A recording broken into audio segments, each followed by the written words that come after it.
बंधु भगिनी, जय महाराष्ट्र। मला मराठी येत नाही, तो क्या मैं आपसे हिंदी में बात कर सकता हूँ? हिंदी बराबर समझ में आता है, मुझे भी थोड़ी थोड़ी मराठी आती है। मेरी आवाज जहाँ तक पहुँच रही है, सद्भावना दौर में शामिल हुए हमारे तरुण कार्यकर्ता, नौजवान साथी, शेतकरी मेला में आए हुए तमाम किसान, मजदूर भाइयों और बहनों, इस इलाके के, कोल्हापुर सिटी के, कोल्हापुर जिले के तमाम आदरणीय बुजुर्गों, नौजवान साथियों, माताओं बहनों, मेहनत मजदूरी करके अपने परिवार का भरण पोषण करने वाले तमाम कामगारों को, नौकरी करने वालों को, बिजनेस करके अपने परिवार का पेट भरने वाले आप सभी महाराष्ट्र की महान भूमि के एक एक कार्यकर्ताओं को अपना क्रांतिकारी इस्तकबाल करता हूँ।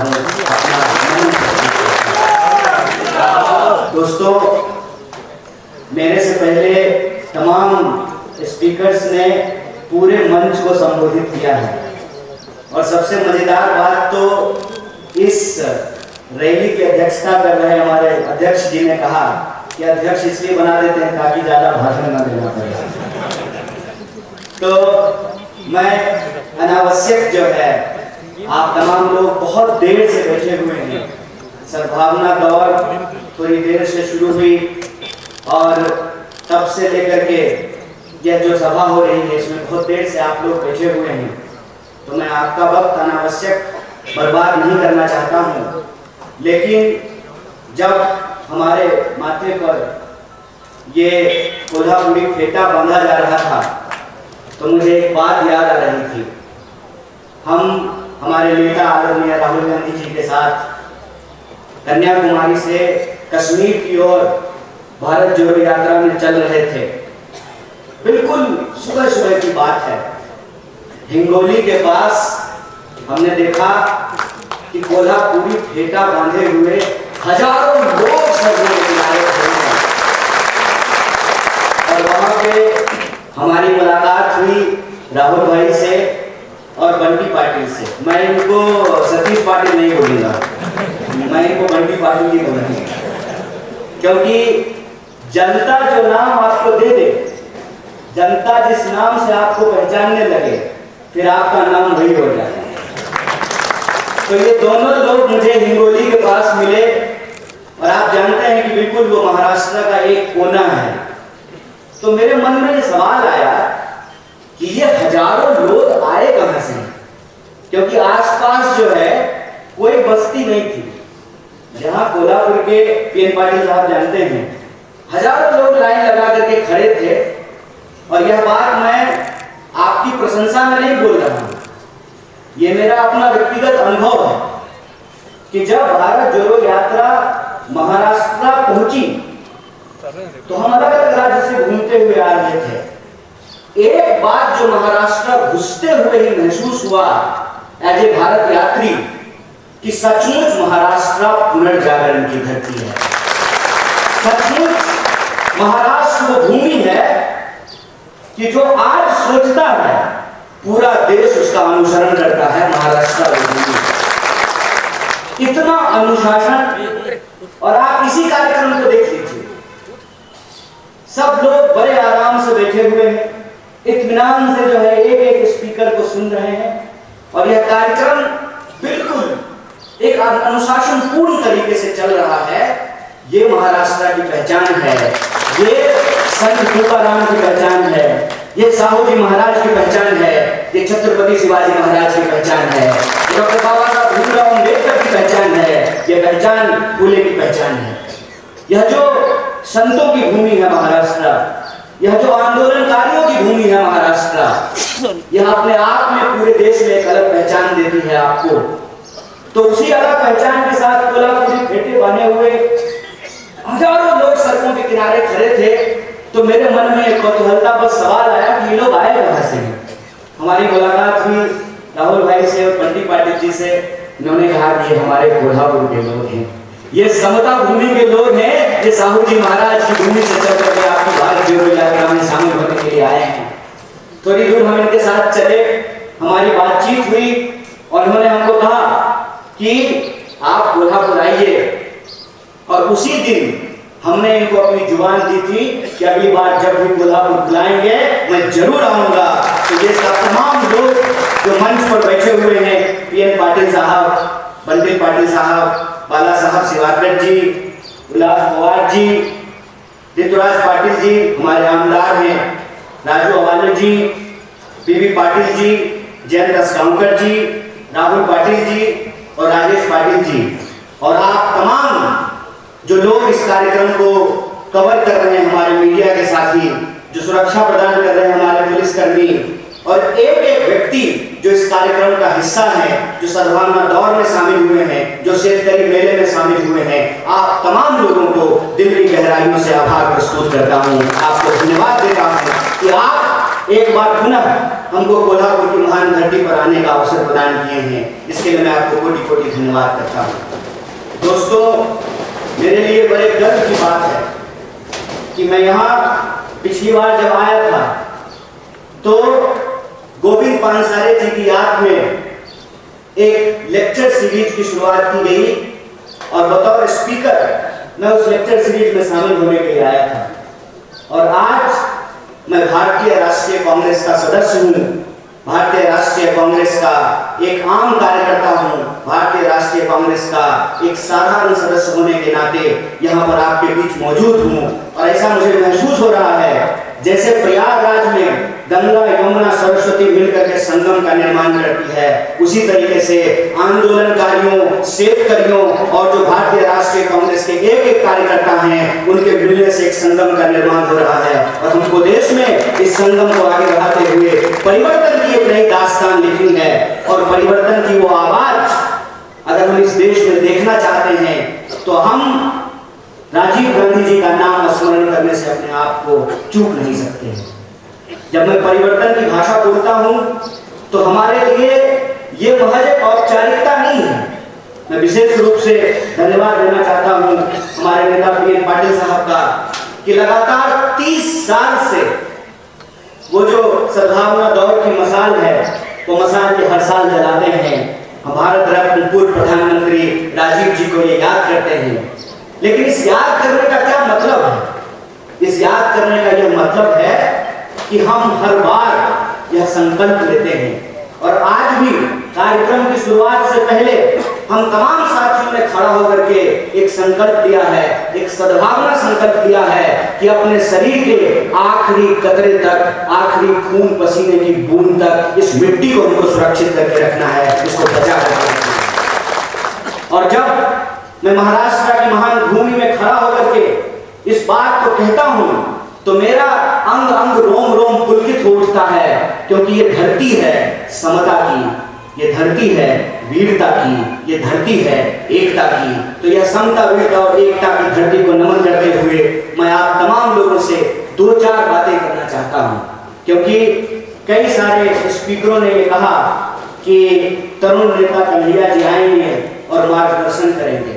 मैं बड़ी ईमानदारी से आपको यह बात कह देना चाहता हूं कि महाराष्ट्र आकर के मुझे कम से कम यह आत्मविश्वास तो नहीं है कि मैं पुनर्जागरण की धरती के लोगों का मार्गदर्शन करूं। मैं आपका मार्गदर्शन करने नहीं आया हूं, आपका अनुशासन और आपका मार्गदर्शन प्राप्त करने के लिए आया हूं। यह बात मैं आपको स्पष्ट कर देना चाहता हूं। लेकिन देश की जो परिस्थिति है, जो मौजूदा स्थिति है, उसमें हमारी और आपकी एकता की जरूरत है। जो हमारे मन की बात है, वो मन की बात आपके जो मन में है वो बिल्कुल एक सा है, क्योंकि हमारा यह मानना है कि हम देश के किसी भी इलाके में रह रहे हैं, चाहे उत्तर में रह रहे हो या दक्षिण में, पूर्व में रह रहे हो या पश्चिम में, हमारा पूरा देश आज विभिन्न तरह की समस्याओं से घिरा हुआ है। अगर इन समस्याओं से हम निजात पाना चाहते हैं तो हमारे और आपके बीच में संवाद होना बहुत जरूरी है।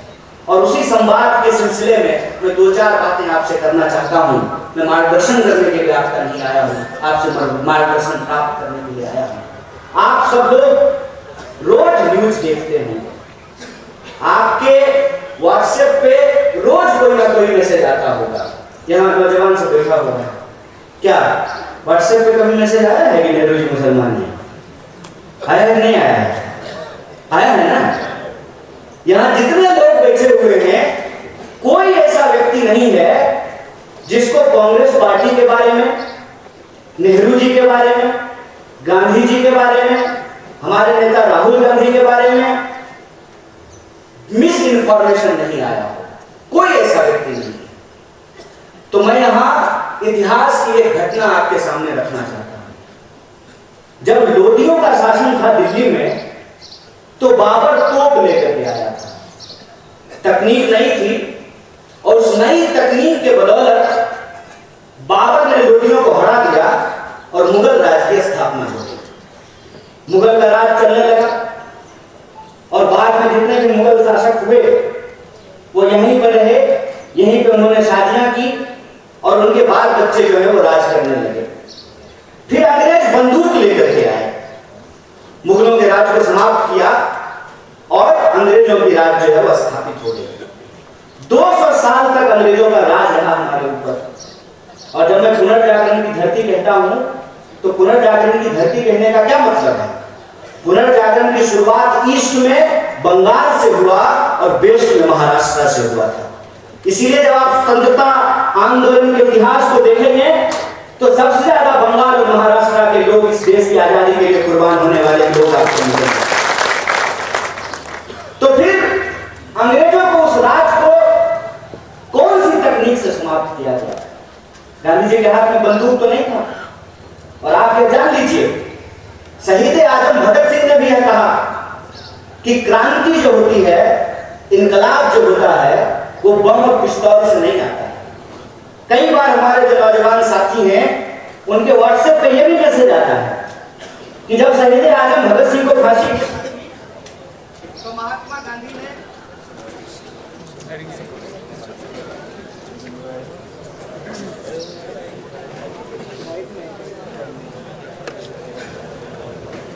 के सामने ये मैसेज आया होगा कि शहीद आजम भगत सिंह को फांसी हो रही थी और गांधी जी ने कुछ नहीं किया।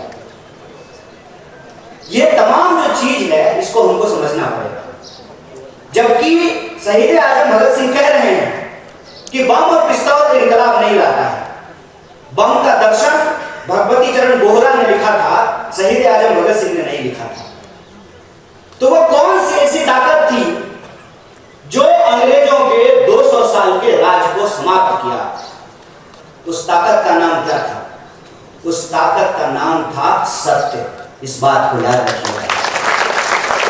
और सत्य की ताकत से भारतीय राष्ट्रीय कांग्रेस इस देश के आम लोगों को इकट्ठा करके, चंपारण जब गांधी गए थे तो किसानों का आंदोलन करने के लिए गए थे। महिलाओं को जब इकट्ठा किया पिकेटिंग आंदोलन के लिए, शराबबंदी के लिए, तो महिलाएं आंदोलन कर रही थी, आदिवासी आंदोलन कर रहे थे, दलित आंदोलन कर रहे थे, शेतकरी आंदोलन कर रहे थे, कामगारों का आंदोलन हो रहा था। और तमाम आंदोलनों को इकट्ठा करके महात्मा गांधी ने, जो अंग्रेजों के हाथ में बंदूक थी, बड़े बड़े जंगी जहाज थे, सत्य की ताकत से उसको परास्त कर दिया और 15 अगस्त 1947 को इस देश को आजादी मिली। आज यह बात मैं आपके सामने क्यों कह रहा हूं? आज फिर एक तकनीक की ताकत लेकर के कोई आया है जिसका नाम दिया गया है सोशल मीडिया। बताइए, नाम है सोशल मीडिया और काम इसका सबसे ज्यादा अनसोशल है। सबसे ज्यादा अनसोशल है। अनसोशल कैसे है? घर में अगर कोई बर्थडे पार्टी हो रही हो तो देखिएगा कि 4 लोग मोबाइल लेकर के ऐसे कोना में मुंह घुमाए रहता है। ये हमको सोशल नहीं बना रहा है, ये हमको अनसोशल बना रहा है। इतिहास नहीं बना रहा है, इतिहास को मिटाने की कोशिश की जा रही है। रोज सुबह सुबह उठिएगा तो यह मैसेज आएगा कि फटाफट 10 लोगों को यह मैसेज भेज दीजिए, मनोकामना पूर्ण हो जाएगी। पलट करके पूछ लीजिए ना, हम कौन सा इंसान है? 9वां की 10वां। अगर हम 10वां हैं तो पहले तुम बता दो कि तुम्हारी कौन सी मनोकामना पूर्ण हो गई है। पूछना चाहिए ना। मैं ये कहानी अक्सर लोगों से पूछता हूं, आजाद होने का क्या मतलब होता है? आजाद भारत में हम आजाद नागरिक हैं, आजाद होने का क्या मतलब होता है? आजाद का मतलब होता है अपने ख्यालों से आजाद होना। आजाद का मतलब होता है सत्य को परख करके झूठ और सच का फर्क करना। आजाद का मतलब होता है कि महिलाएं जो बैठी हुई हैं साड़ी पहन करके, उनका भी वोट एक है, और यहाँ जो कुर्सी सजाए हुए हैं आमदार, इसमें से हो जाएंगे कोई खासदार, उनका भी वोट एक है। बोलिए है कि नहीं है? आजाद होने का मतलब यह होता है कि हम भी अपराध करेंगे तो हमारे ऊपर भी वही कानून लागू होगा, और इस देश का कोई मंत्री भी अपराध करेगा तो उसके ऊपर भी वही कानून लागू होना चाहिए। आजाद होने का मतलब होता है कि अगर सत्य है हमारे पास तो हम सत्य की ताकत पर सत्ता से सवाल कर सकते हैं। आजाद होने का मतलब होता है खुली हवा में सांस लेना, अपने देश के लिए, समाज के लिए अपने कर्तव्य को पूरा करना, और राज्य और सरकार का यह कर्तव्य है वह नागरिक की जरूरतों को पूरा करे। यह होता है आजाद होने का मतलब। हमको पता भी नहीं चल रहा है कैसे धीरे धीरे स्नेह हमारी आजादी हमसे छीनने की कोशिश की जा रही है, और हमारी जो सोचने की क्षमता है। ऐसे ही आप पुनर्जागरण की धरती के लोग नहीं हैं। आप इसलिए पुनर्जागरण की धरती के लोग हैं क्योंकि आपकी मिट्टी से संत तुकाराम पैदा हुए। इसीलिए आप पुनर्जागरण की धरती हैं कि आपकी मिट्टी से सावित्रीबाई फुले और ज्योतिबा फुले पैदा हुए। इसीलिए आप पुनर्जागरण की भूमि है कि आपकी मिट्टी पे डॉक्टर बाबा साहब भीमराव अंबेडकर ने उसको अपनी कर्म भूमि बनाने का काम किया। आप इसलिए पुनर्जागरण की भूमि है कि स्वतंत्रता आंदोलन की कोई भी धारा हो, चाहे क्रांतिकारी धारा हो या उदारवादी धारा हो, तमाम तरह के सपूतों को आपकी मिट्टी ने पैदा किया है। आप इसलिए पुनर्जागरण की धरती है क्योंकि आपके यहाँ क्रांतिकारी कवि अन्ना भाऊ साठे पैदा हुए। यह जो इतिहास है आपका, छत्रपति शिवाजी महाराज से लेकर के साहू जी महाराज का, यह इतिहास आपका स्वर्णिम इतिहास है। लेकिन आज आप देखिए कि इस मिट्टी के जो लोग हैं उनको कैसे मूर्ख बनाया जा रहा है। एक सवाल हम यहाँ खड़ा होकर के पूछें, हमारे एनसीपी के जिला अध्यक्ष हैं यहाँ पे, हम आपको ये नहीं बोलेंगे कि आप पवार वाले एनसीपी हैं, हम आपको यही कहेंगे कि आप सच्चा एनसीपी हैं, वो खरीदा हुआ एनसीपी है। आप सच्चा एनसीपी हैं, और वो भाजपा का जो इलेक्शन डिपार्टमेंट है ना, इलेक्शन डिपार्टमेंट ईडी, पूरी सरकारी चल रही है ईडी और सीडी पे। या तो ईडी भेजते हैं या सीडी भेजते हैं। तो जिसका ईडी और सीडी नहीं है वो सच्चा है, जिसका ईडी और सीडी है वो झूठा है, वो झूठ के साथ जाकर के खड़ा है। और मैं ये सवाल आपसे पूछता हूं, इसका जवाब आपको अपने आप मिल जाएगा, क्योंकि मैं महसूस करता हूं और मैं ऋणी हूं। मैं ऋणी हूं महात्मा गांधी का, मैं ऋणी हूं पंडित जवाहरलाल नेहरू का, मैं ऋणी हूं डॉक्टर बाबा साहब भीमराव अंबेडकर का, मैं ऋणी हूं सरदार वल्लभ भाई पटेल का, सुभाष चंद्र बोस का, सरोजिनी नायडू का। मैं ऋणी हूं उनका कि वो अंग्रेजों से लड़ करके हमको आजादी दिलाए। मैं ऋणी हूं लाल बहादुर शास्त्री का, मैं ऋणी हूं इंदिरा गांधी का, राजीव गांधी का, कि जो आजादी हमारे पुरखों ने हमको दिलाई, जो आजादी हमको हमारे संविधान ने दिया, उस आजादी को ये लोग बचा करके रखे। इसीलिए तो एक साधारण नौजवान जिसकी मां आंगनबाड़ी में काम करती है, वो आप तमाम लोगों के सामने माइक लेकर के इन तमाम नेताओं के सामने खड़ा होकर ये संविधान की ताकत है, ये उस आजादी के आंदोलन का इतिहास है कि आज हम आजाद देश में सांस ले पा रहे हैं। लेकिन कैसे ये आजादी हमसे छीनी जा रही है, इस बात को हमको समझना पड़ेगा। कैसे नए तकनीक का, इंटरनेट का और सोशल मीडिया का सहारा लेकर के झूठ परोसा जा रहा है और सच को झुठलाने की कोशिश की जा रही है, इस बात को हमको समझना पड़ेगा। ये इतिहास नहीं बना सकते हैं।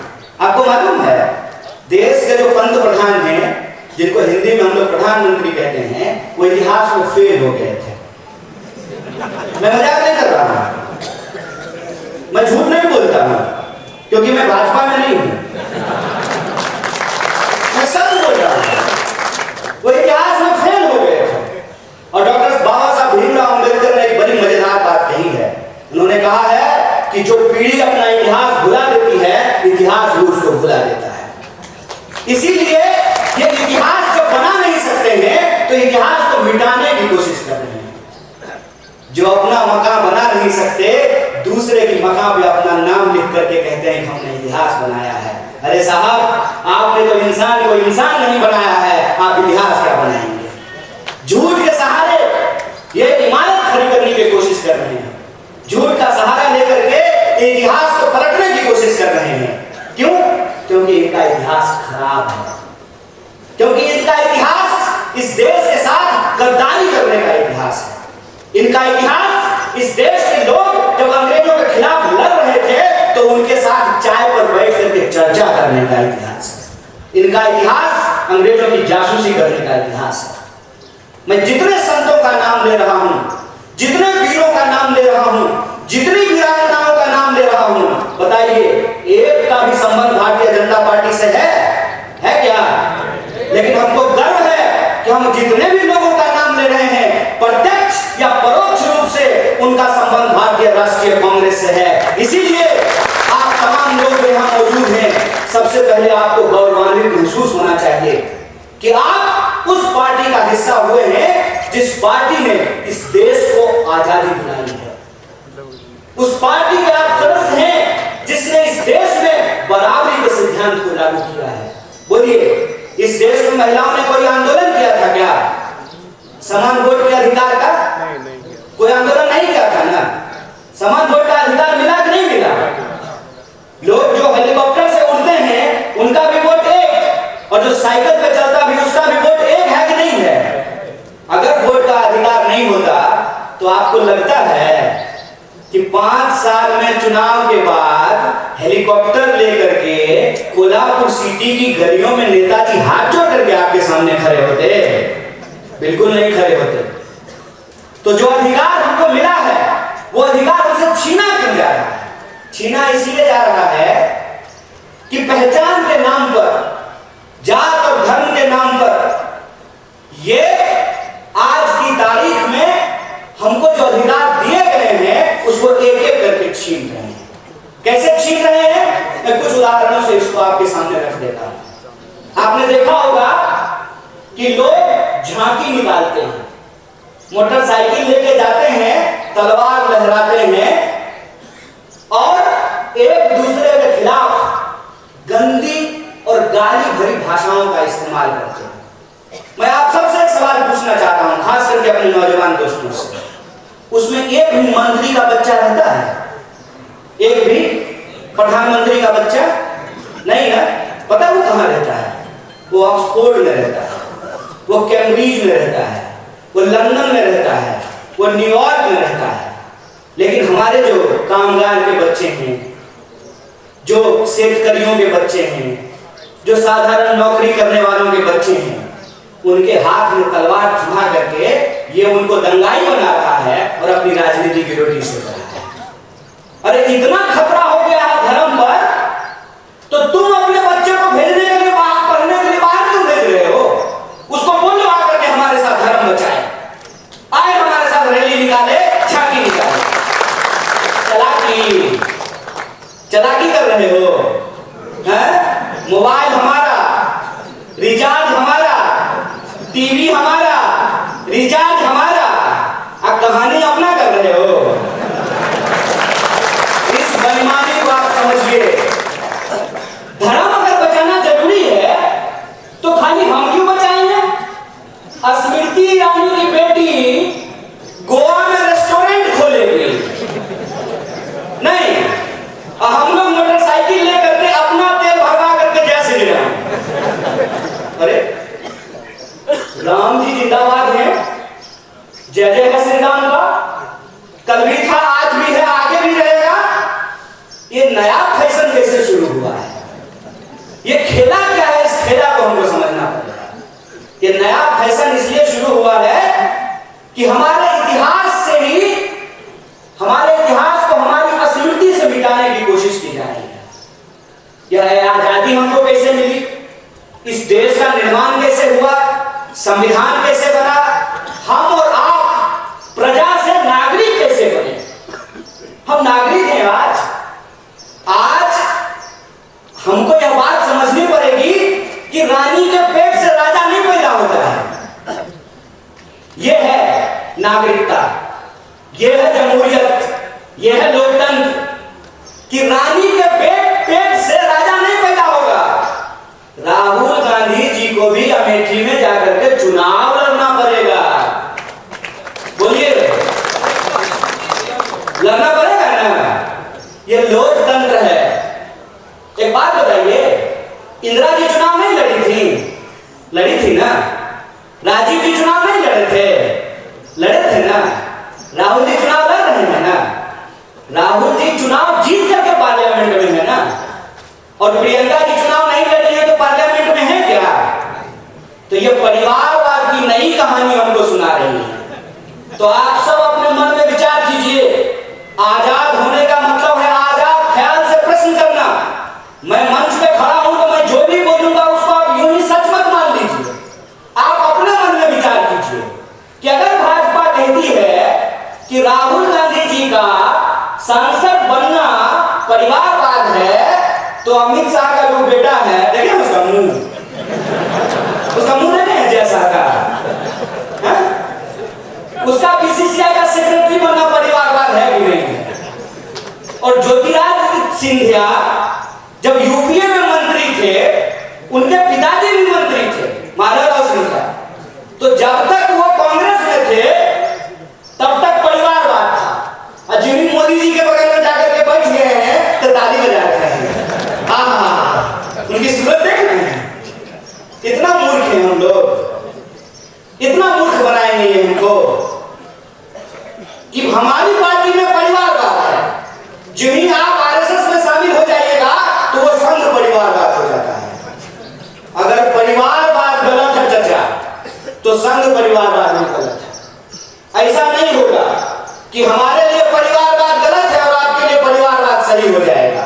मैं ये एग्जांपल हमेशा लोगों को देता हूं कि सोनिया जी का कांग्रेस में होना और राजीव जी का कांग्रेस में होना परिवारवाद है, तो मेनका गांधी जी का और वरुण गांधी जी का भाजपा में होना परिवारवाद कैसे नहीं है? बताइए, बोलिए। हमारा खेल हम समझते हैं, और इसका खेल जानते हैं क्यों समझते हैं?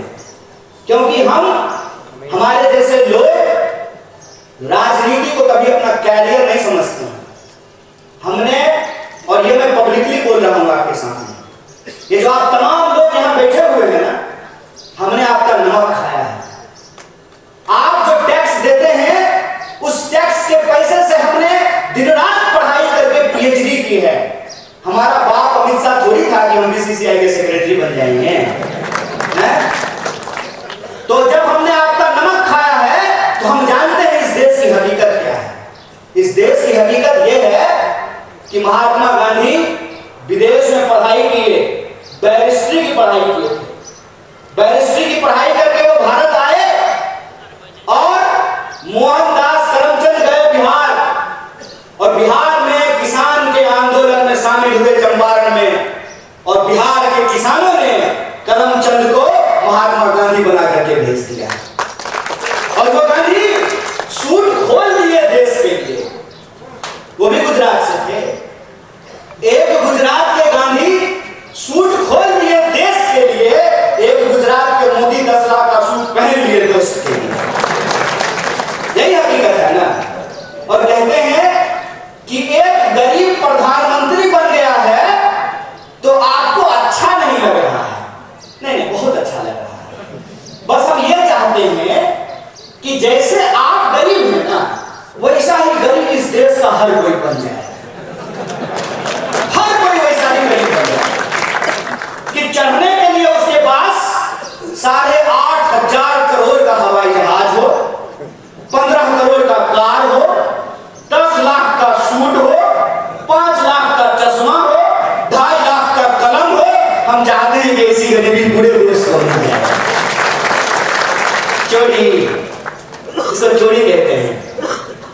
बेईमानी भी कहते हैं। इसको कहते हैं आंख में झूठ झोंकना, और ये हमारे आंख में झूठ झोंक रहे हैं।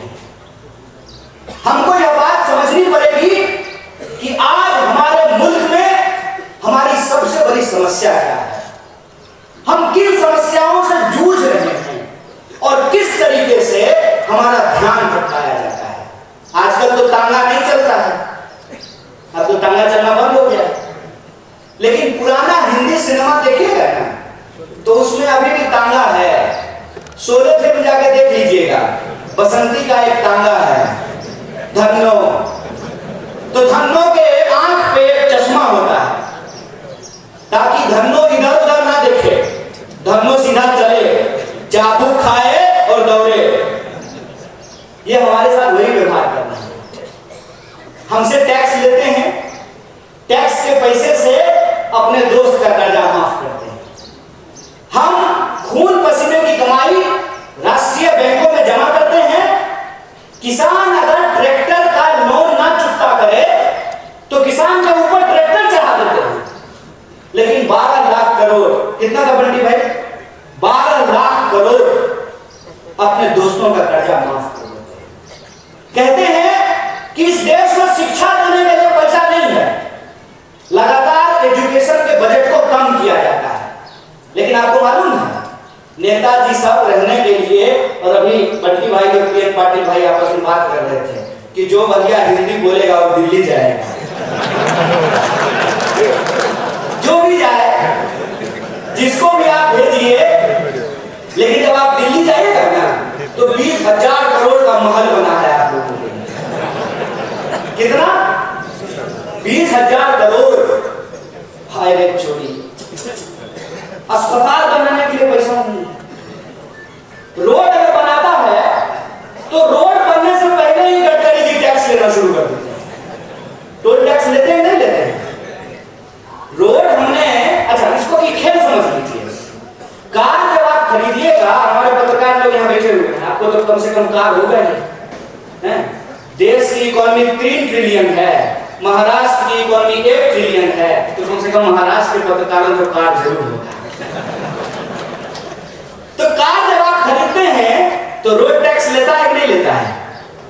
तो एक बार जब कार खरीदेंगे तब रोड टैक्स लेगा, और फिर जितनी बार कार लेकर के रोड पे जाएंगे तो टोल टैक्स लेगा।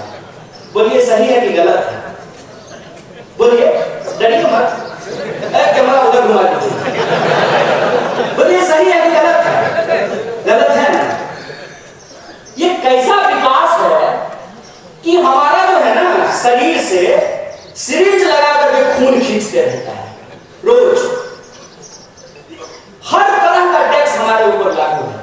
नौजवान दोस्त यहाँ बैठे हुए, आपकी जानकारी के लिए बता दूं, जो यूथ हॉस्टल है, वर्किंग वुमेन हॉस्टल है, उस पे भी 12% का जीएसटी लगा दिया गया है। एक शिक्षा पे टैक्स, सड़क पे टैक्स, अस्पताल पे टैक्स, दवाइयों पे टैक्स, हमसे हर चीज पे टैक्स ले रहे हैं। और बदले में क्या कहते हैं? आत्मनिर्भर बनिए।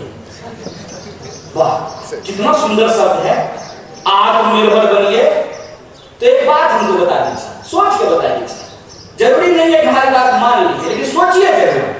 आजाद भारत के आजाद नागरिक हैं आप, आपका हक है कि आप सोचें, और उसमें भी आप महाराष्ट्र के हैं। आप आज सोचेंगे, भारत उसको कल सोचेगा, इसलिए आपको जरूर सोचना चाहिए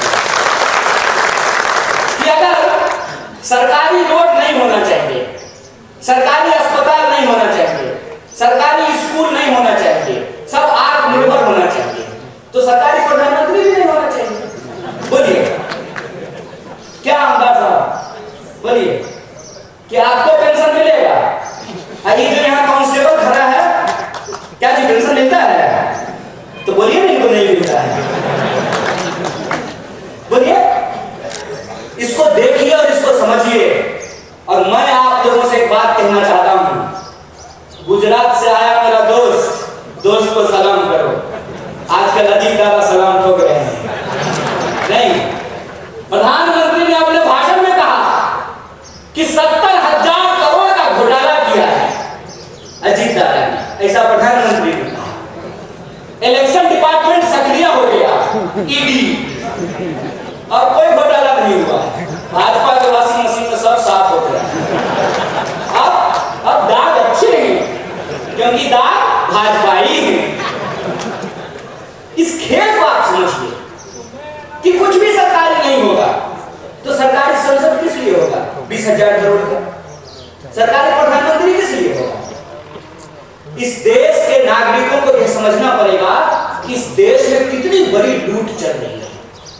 अंबानी का एक दिन का जो इनकम है, एक दिन का बोल रहे हैं, एक दिन का, उसमें एक दिन के इनकम में 75 लाख, कितना? 75 लाख मनरेगा के मजदूरों को वेतन दिया जा सकता है। यह खेल हम नहीं समझेंगे। देश की आजादी को 75 साल हो गए हैं, 77वां स्वतंत्रता दिवस मनाया जा रहा है। ऐसा कैसे हो गया भाई कि 2-4 लोग बहुत अमीर हो गए और बाकी जो जनता थी वो जो है हर चीज के लिए तरसने लगी है। पहले क्या बोले थे? पहले बोले थे कि जब प्राइवेटाइजेशन होगा ना तो कंपटीशन होगा, इसीलिए कोऑपरेटिव को समाप्त कर दो। आप बहुत सौभाग्यशाली हैं पीएन पाटिल साहब कि आपका कोऑपरेटिव चल रहा है। क्यों? क्योंकि जया शाह का पप्पा कोऑपरेटिव मंत्री बना है। वो जिस चीज के मंत्री बनते हैं ना उसका बस जय श्री राम होता है। वो आजकल गृह मंत्री हैं। गृह मंत्री का काम है देश की कानून व्यवस्था को सुरक्षित रखना। मणिपुर में कानून व्यवस्था सुरक्षित था, आप लोगों ने देखा कि नहीं देखा? पुलिस थानों पे हमले हुए, हथियार लूट लिए गए, गोली लूट लिया गया, महिलाओं को निर्वस्त्र करके घुमाया गया। क्यों? क्योंकि गृह मंत्री जी अपनी ड्यूटी पे लगे हुए थे। प्रधानमंत्री 22 घंटा काम करते हैं, तब जाकर के देश की यह हालत पहुंची है कि इस देश में 5.5 लाख इंजीनियर हर साल पैदा होते हैं और 1.5 लाख लोगों को भी नौकरी नहीं मिलती है। इसीलिए मैं जो बोलता हूं तथ्य और प्रमाण के साथ बोलता हूं। मैं आपके सामने बोल रहा हूं, प्रधानमंत्री जी ने कहा कि 2022 तक सबको पक्का मकान मिल जाएगा। मिल गया कि नहीं मिल गया? नहीं मिला तो प्रधानमंत्री झूठ बोल रहे हैं क्या? या तो आप लोग झूठ बोल रहे हैं या प्रधानमंत्री झूठ बोल रहे हैं? कौन झूठ बोल रहा है? प्रधानमंत्री झूठ बोल रहा है। तो हम बोल सकते हैं कि भारत का प्रधानमंत्री झूठा है। बोलिए, नंगा को नंगा कहेंगे कि नहीं कहेंगे? झूठा को झूठा कहेंगे कि नहीं कहेंगे? और हम कहेंगे जो झूठ बोलेगा उसको झूठा। और तुम्हारे इलेक्शन डिपार्टमेंट में कितना दम है वो हम देखे हैं। जब आ रहे थे ना कोल्हापुर सिटी से मसाल के पीछे पीछे तो कोल्हापुर का जेल देखते हुए आए। जगह है कितनी जेल में तेरे देख लिया है, देखे हुए बोलेंगे झूठ। झूठा हो तुमने झूठ बोला है इस देश की जनता से। तुमने झूठ बोला कि हम इस देश के एक इंसान के खाते में 15 लाख रुपया पहुंचाएंगे। तुमने झूठ बोला कि हर साल 2 करोड़ नौकरी पैदा की जाएगी। तुमने झूठ बोला कि किसानों की आमदनी दोगुनी की जाएगी। तुमने झूठ बोला कि 2022 तक सबको पक्का मकान मिल जाएगा। तुमने झूठ बोला कि महंगाई को कम करेंगे। तुमने झूठ बोला कि महिलाओं के ऊपर अत्याचार को कम करेंगे।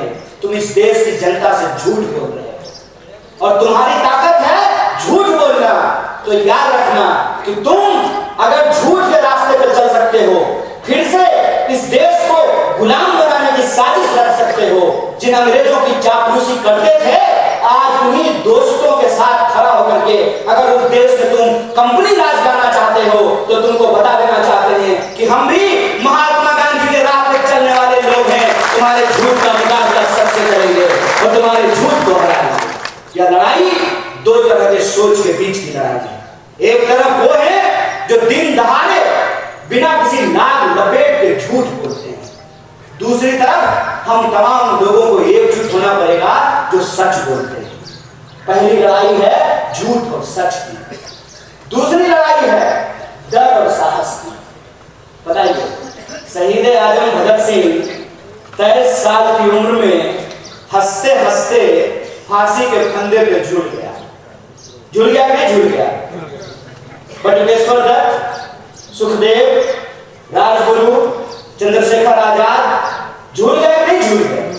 और आप जान लीजिए, जितने क्रांतिकारी थे उनका केस अगर कोई लड़ता था तो उस वकील का नाम पंडित जवाहरलाल नेहरू था। इस बात को याद रखिए।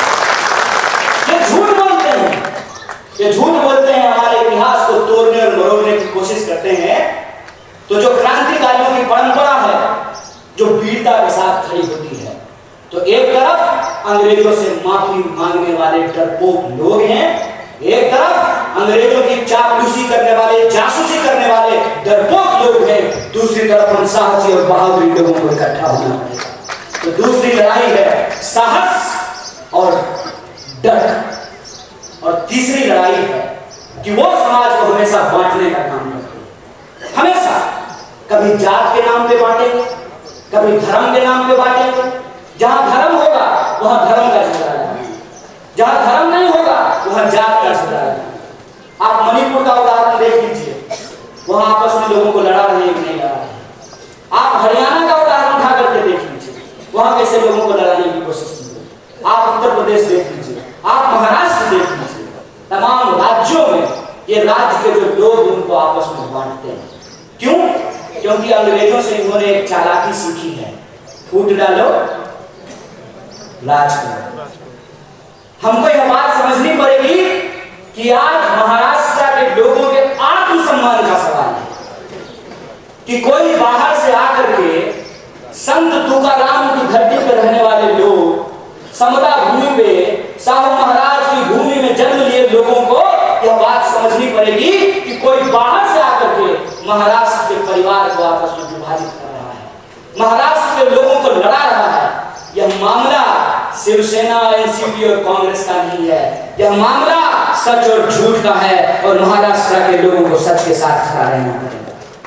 अगर कोई गलत है तो वो गलत है, वो भाजपा में जाने से ठीक नहीं हो जाता है। ये पहले क्या करते हैं, ये पहले ईडी भेजते हैं, इलेक्शन डिपार्टमेंट पहले जाता है, नेता को डराता है।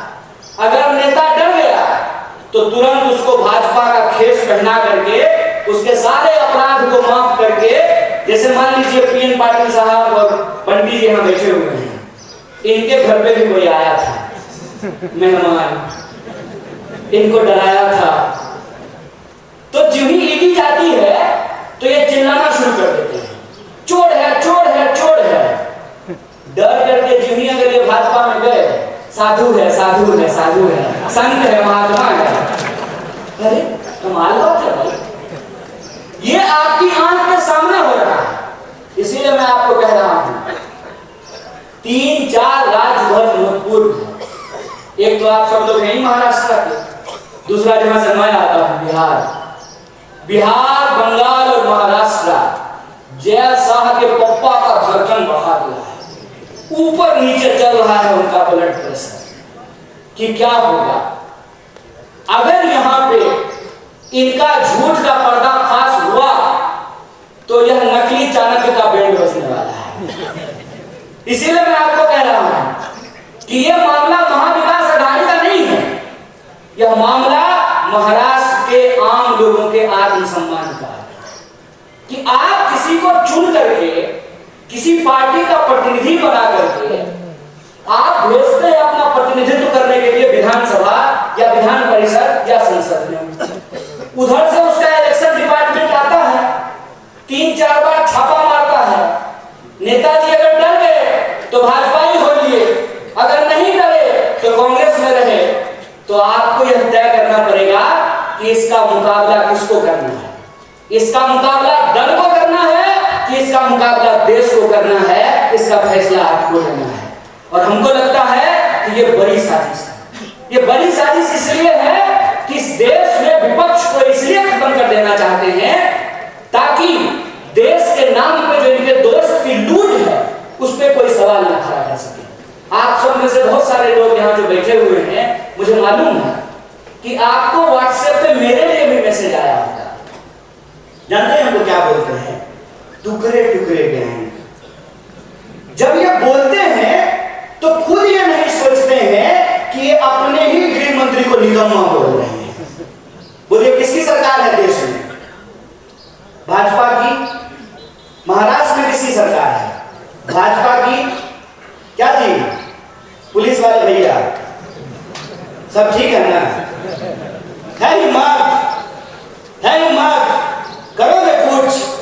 हमारा कुछ नहीं कर सकते हो क्योंकि हम तुम्हारे इलेक्शन डिपार्टमेंट से नहीं करते हैं, मेरा कुछ नहीं कर सकते। इसीलिए खड़ा होकर के पब्लिकली पूरी की पूरी भाजपा के झूठों की जमात को चैलेंज करते हैं कि अगर हमने गलत किया है तो चौराहे पे खड़ा करके तुम मुझे गोली मार सकते हो, लेकिन अगर तुम गलत कर रहे हो तो इस बात को याद रखना कि तमाम धन दौलत और गोला बारूद के बावजूद इस देश में तुम सत्य की आवाज को नहीं झुका सकते हो।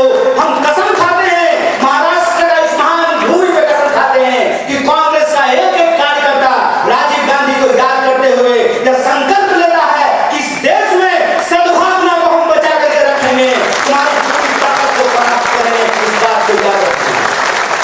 मत डरा लोगे, याद रखना, जिस इंसान के पास विचार की ताकत होती है, जिस दल के पास विचार का इतिहास होता है, उस दल को तुम झुका नहीं सकते। जानते हैं मोदी जी सुबह सुबह 15 अगस्त को उठ करके तैयार होकर के बढ़िया सूट वूट पहन करके बाल वाल सेट करा लिए थे। बुढ़ापे में भी बाल का बहुत ध्यान है। और वहां गए और जाते ही झूठ बोलना शुरू कर दिया। ये क्यों बार बार परिवारवाद बोल करके कांग्रेस पे हमला करते हैं? इसकी क्या वजह है? इसकी वजह यह है कि इनको मालूम है कि ये जिस व्यक्ति को अपना दुश्मन चुन लिए है ना, पहली बात तो ये वो व्यक्ति इनको अपना दुश्मन मानता नहीं है, क्योंकि ये आदमी उस लेवल के नहीं है। सच बात है।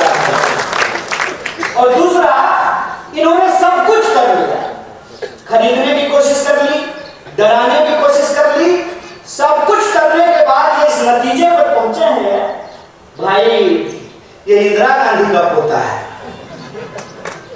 मर जाएगा, झुकेगा नहीं। जिस परिवार ने इस देश की एकता और अखंडता के लिए दो प्रधानमंत्री की जान गंवाई हो, उसको टुकड़े टुकड़े क्या बोलते हो? अरे जब बोलते हो ना तो शर्म से तुम्हारा जुबान कट जाना चाहिए अपने आप। अगर शर्म होती ना तो यह बोलने की हिम्मत नहीं करते। नेहरू के बारे में व्हाट्सएप मैसेज फैलाते हो कि नेहरू ने इस देश को बर्बाद कर दिया। अगर नेहरू नहीं होते ना, एक इंसान को एक इंसान के वोट का अधिकार नहीं मिला होता ना, तो आपको लगता है मोदी जिस गर्व से कहते हैं कि मेरी माँ बर्तन मांजती थी, तो बर्तन मांजने वाले का बेटा देश का प्रधानमंत्री बन पाता? संभव था ये? अगर कांग्रेस 70 साल तक इस देश की जमहूरियत को बचा करके नहीं रखती, तो जैसा का बाप परिवार होने के बाद देश का गृह मंत्री बन पाता। क्या कर रहे हो? ये सच्चाई आज न कल इंसान के सामने आएगी, क्योंकि सच और झूठ में एक फर्क होता है। झूठ को चाहे आप कितनी बार भी बोल लीजिए, लेकिन वो सच को नहीं दबा सकता है। और सच की ताकत ये होती है कि आप उसको जितना दबाने की कोशिश कीजिएगा, अपने आप उठ करके वो सामने खड़ा हो जाता है।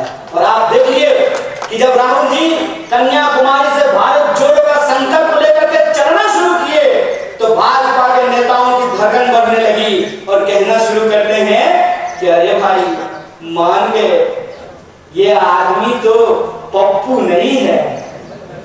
खुद ही बोलना शुरू कर दिए। क्यों?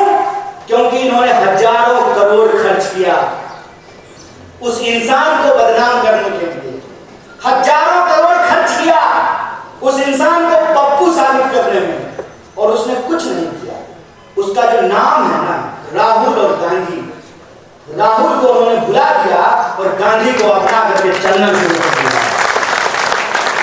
और इस कदम को बढ़ाते गए, कारवां बढ़ता गया, लोग जुड़ते गए। और आप तमाम जो कोल्हापुर के लोग हैं, आप जानते हैं कि 700 किलोमीटर यहां से चल करके हिंगोली में आप लोग भारत जोड़ो यात्रा का साक्षात जो है दर्शन किए हैं, उसमें शामिल हुए हैं।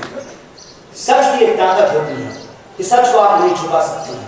और सच ये है कि कांग्रेस पार्टी का मतलब, भारतीय राष्ट्रीय कांग्रेस का मतलब है सत्य। भारतीय राष्ट्रीय कांग्रेस का मतलब है साहस। भारतीय राष्ट्रीय कांग्रेस का मतलब है एकता। यह जो तीन चीज है, सत्य, साहस और एकता, ये हमारी पहचान है। झूठ, नफरत और विभाजन पहचान है, इस बात को हमको समझना पड़ेगा। यह लड़ाई इस मुल्क में दो सोच की लड़ाई है। आपको क्या करना है कि आप सच के साथ खड़े हैं कि झूठ के साथ खड़े हैं? बताइए, समता भूमि के तमाम नागरिकों से मैं ये सवाल पूछना चाहता हूं कि आप सत्य के साथ खड़े हैं? सत्य की आवाज थोड़ी और बुलंद होती है। सत्य के साथ खड़े हैं ना? अगर आप सत्य के साथ खड़े हैं तो यह जो नकली चाणक्य है ना, नकली चाणक्य को पहचानते नहीं? अरे वही फादर ऑफ जैसा, वो अपने आप को जो है चाणक्य, वो चाणक्य जो है ना, सूटकेस लेकर के घूमते रह जाएंगे। मुझे पूरा भरोसा है कि महाराष्ट्र के लोग इनके झूठ को धूल चलाएंगे, इनको जरूर हटाएंगे। इस बात का मुझे भरोसा है। और इस बार ये देखना ही नहीं, इस बार ये नहीं देखना है कि किसका फेटा कैसा है, किसका कुर्ता कैसा है, किसका जो है सिंबल कैसा है। सिर्फ एक बात देखना है कि जो झूठ बोल रहा है, जो आपको डरा रहा है और जो नफरत फैला रहा है, वो भाजपा ही है। जो सच बोल रहा है, जो लोगों की एकता की बात कर रहा है, क्योंकि एकता की बात गांधी करते थे। गांधी क्या कहते थे? गांधी कहते थे, रघुपति राघव राजा राम, पतित पावन सीताराम, ईश्वर अल्लाह तेरो नाम, सबको सम्मति दे भगवान। और यह जो सबको सम्मति का जो भाव है, वो सबको सम्मति का भाव सिर्फ गांधी का भाव नहीं है, वही भाव साहू जी महाराज का भाव है, वही भाव संत तुकाराम का भाव है, वही भाव डॉक्टर बाबा साहब भीमराव अंबेडकर का भाव है, वही भाव फूले का भाव है, वही भाव इस देश में नानक का भाव है, कबीर का भाव है। इस देश के भीतर जो त्याग और तपस्या का भाव है, वह भाव है सबको साथ लेकर चलने का भाव। और सबको इसलिए बचाना है कि जो पुरखों ने मिट्टी हमारे हाथ में सौंपी है, जो पुरखों ने संविधान हमारे हाथ में सौंपा है, जो पुरखों ने जमहूरियत और लोकतंत्र हमारे हाथ में सौंपा है, इसको हमको अपनी आने वाली पीढ़ी के लिए सुरक्षित रखना है। आजादी तो 47 में मिल गई, लेकिन उस आजादी को बचाए रखने का आंदोलन भी कांग्रेस पार्टी, भारतीय राष्ट्रीय कांग्रेस के नेतृत्व में चलाया गया। इस आजादी को हमको बचाना है। और जनता के जो मूल सवाल है, उनकी कोशिश रहेगी कि वो इधर उधर की बात करेंगे, उनकी कोशिश रहेगी कि इतिहास का झूठ आपके सामने ला करके परोसेंगे। उनका समाप्त हो जाएगा और शरिया कानून लागू हो जाएगा। ऐसा मैसेज व्हाट्सएप पे आता है नहीं आता है? आता है ना? ये डर क्यों फैलाया जाता है? ये डर इसलिए फैलाया जाता है ताकि आप ये ना सोच सकें कि अंबानी की एक दिन की आमदनी में 75 लाख मनरेगा मजदूरों को वेतन दिया जा सकता है, ताकि आप ये ना सोच सकें कि अब अदानी के सेल कंपनी में 20,000 करोड़ किसके हैं, ताकि आप ये ना सोच सकें कि देश का 99% ठेका एक परिवार को दिया जाता है, ताकि आप ये ना सोच सकें कि परिवारवाद इधर गलत है और परिवारवाद उधर सही हो जाता है। अजीत दादा पवार जब महाविकास अघाड़ी में थे तो 75,000 करोड़ का घोटाला करने का आरोप प्रधानमंत्री ने लगाया। जिस भी भाजपा में जाकर के शामिल हो गए तो इलेक्शन डिपार्टमेंट लगता है नींद की गोली लेकर के सो गया है, या हो सकता है अजीत दादा के घर का रास्ता भूल गया हो, उसको एड्रेस नहीं मालूम हो। ये जो खेल चल रहा है, इस खेल को हमको समझना पड़ेगा। दंगाई बना रहे हैं, यह सवाल हमारे सामने गंभीर है और इस गंभीरता को हमको समझना पड़ेगा।